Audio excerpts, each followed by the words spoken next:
तोहरे वजह से मार्केट में आज नाम करेला तू, बदनाम करेला तू, हमें बदनाम करेला तू, बदनाम करेला तू, हमें बदनाम करेला तू।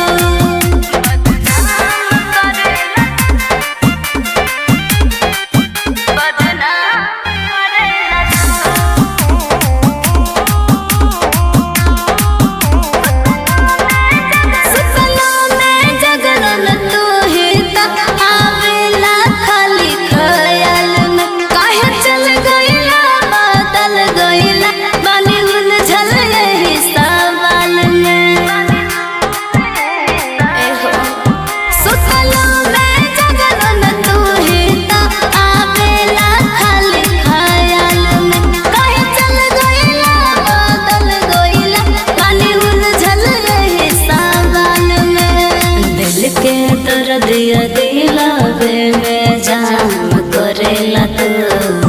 बदनाम करेला तू, हमें बदनाम करेला तू, बदनाम करेला तू, हमें बदनाम करेला तू, बदनाम करेला